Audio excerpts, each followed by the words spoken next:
developed here. Well, today some residents of New Mexico are trying to atone for the history of war. We turn right now to Mike Reynolds. At the forefront of those who are creating more sustainable ways of living is the visionary once architect Michael Reynolds. He's creating radically sustainable living options through a process called Earthship Biotexture.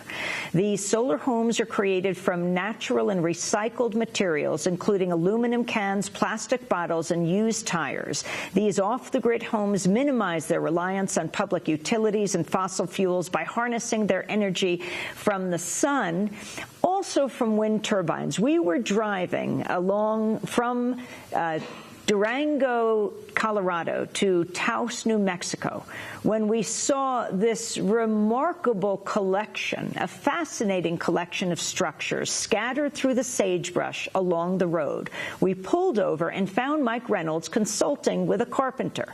He brought us into one of the first houses he built. He's been documented in a documentary called Garbage Warrior, and he gave us a tour of one of the sustainable living homes he created.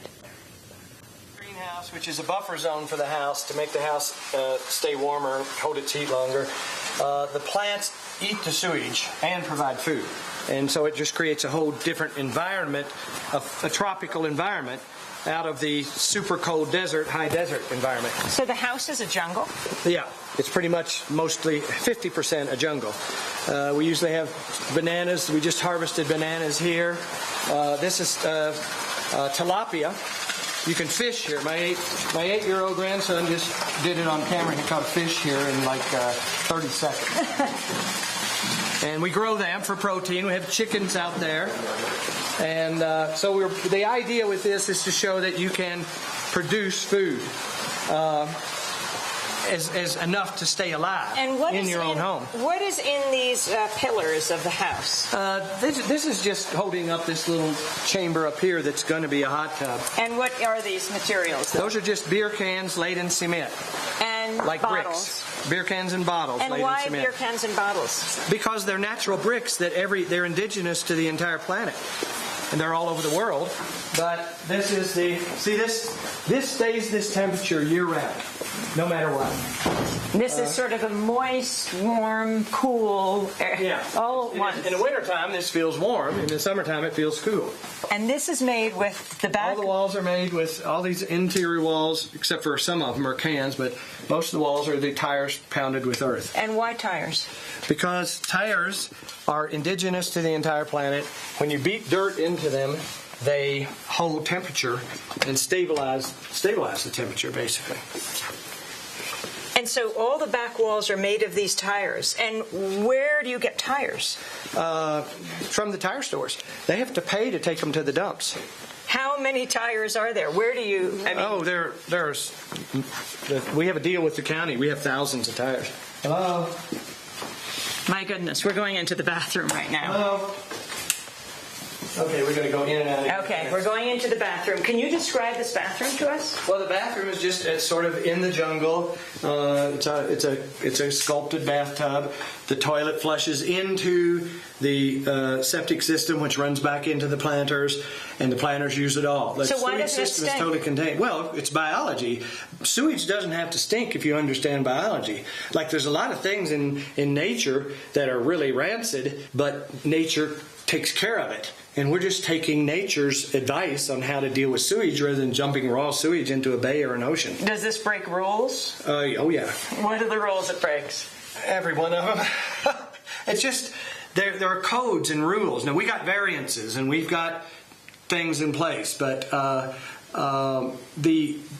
codes and rules are so stringent and so rigid that they make it so we have to evolve very slowly as we try to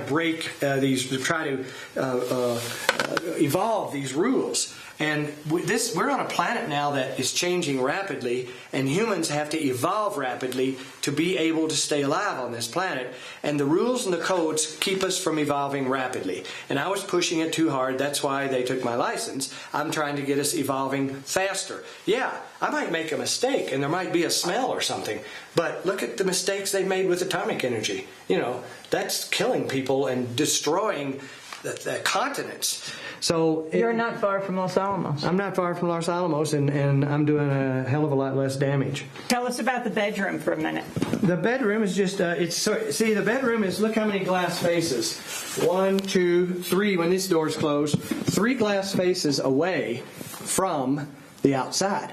And it's wrapped with mass. So this bedroom just stays comfortable all the time. So we have the bedroom, then we have a set of glass doors, then we have a forest. Another set of glass doors, and one jungle, then another jungle, and another set of glass doors. So half of it is glass. So the quote that you have in the visitor center. Well, they have a movie. They made a movie about this called Garbage Warrior. And it did good in film festivals. I didn't make it. Somebody made it, and they spent 4 years following us around. And it was being screened in Toronto or Vancouver or someplace, and there was 900 people there, and they gave the movie a standing ovation, and then they started a Q&A. And they got into discussing everything and why we were doing it and everything, and I was just asked a question, and I just blurted it out. I didn't really think.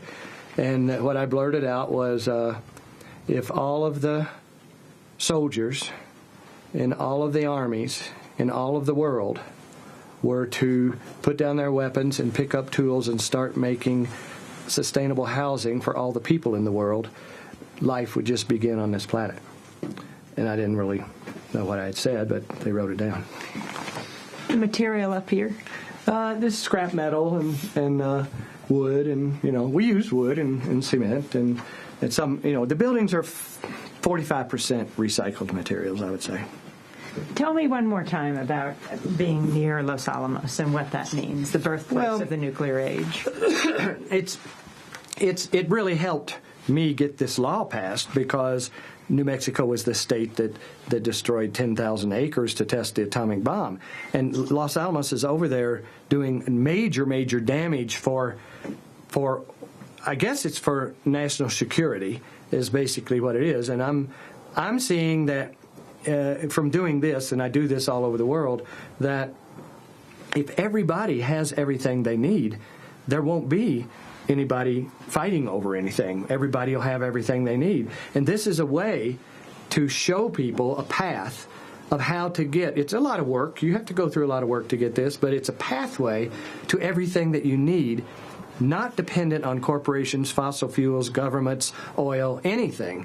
You can get everything you need in this house. 4 people could live here and stay alive. So were you as popular 10 years ago in the United States? You say you're building this all over the world, but what about in the United States? I went through a long period of being a turd in the punch bowl because it's like it was too many, garbage. There's a stigma around garbage. There's a stigma around sewage, and we're making them into a building and into your living room. And so, it wasn't very popular at first, but now it's like the world is changing so fast that people are starting to recognize anything is better than, say, a nuclear power plant in Japan that's destroying a whole continent. Anything is better than the food that comes in the trucks, that is grown for money, that is full of chemicals. The food that's grown here, you can pick it and eat it. You can graze. At lunch, I go into the different buildings and pick tomatoes or cucumbers, or our plant girl makes salads from the buildings. You can live.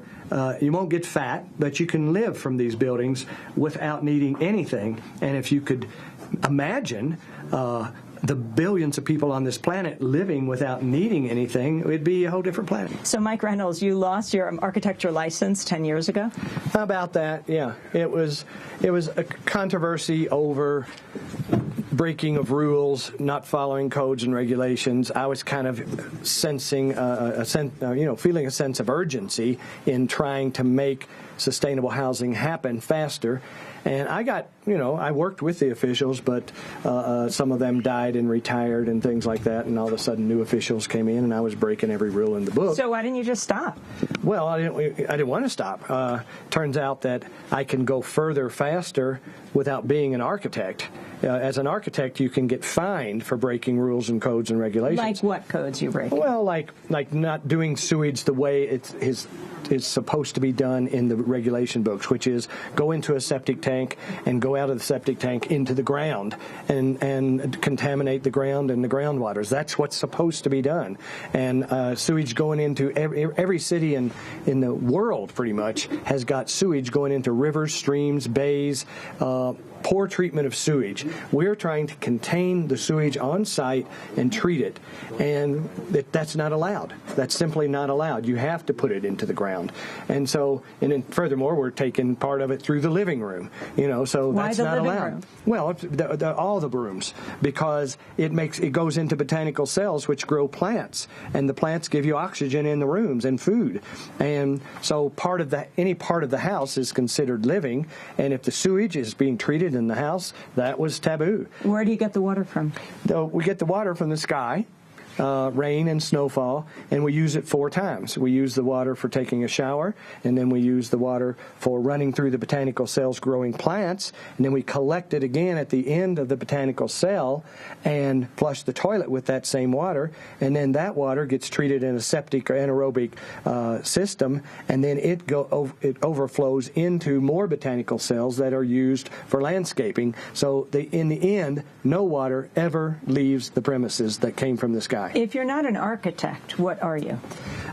When they wouldn't let me use the word architect anymore, I invented the word biotecture instead of architecture, and I use it all over the world now because architecture is really not standing up to the demands of the day, and so we wanted to create another profession that will address the demands of the day. Architecture is too wrapped up in itself to evolve, and it's not, and consequently, it's making buildings that architects are making buildings that require $18,000 worth of fuel a month to keep them comfortable. How much do people spend here on monthly utility bills? If they pay over $100, we pay it for them. Over $100 what? Per year. Total annual utility bill, $100.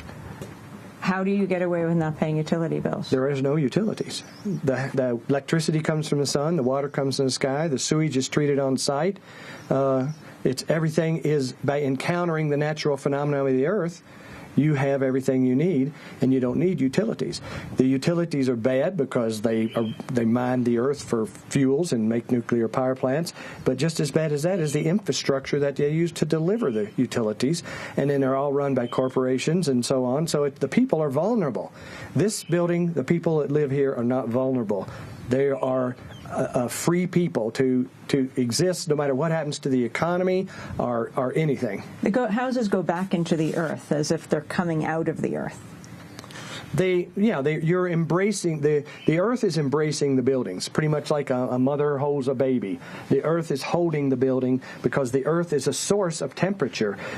Just a few feet below the surface of the earth is a constant temperature, and we're tapping into that temperature and then actually auxiliating it with the sun. And yet you also are building tall row house-like earthships. We're doing that because there's such a global interest in these, and they're one of the things they're saying is that these are great for rural areas, but they wouldn't work in an urban circumstance. So we're trying to demonstrate that you can do 2- and 3-story row housing using these same concepts, and they'll work every bit as good. So you're building... Mike Reynolds calls himself a biotech. You can go to earthship.com. This is Democracy Now!, democracynow.org, the War and Peace Report.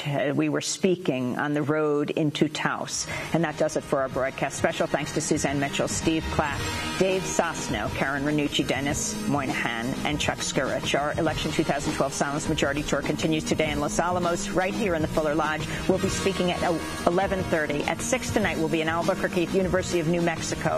On Friday, we'll be at Western New Mexico University.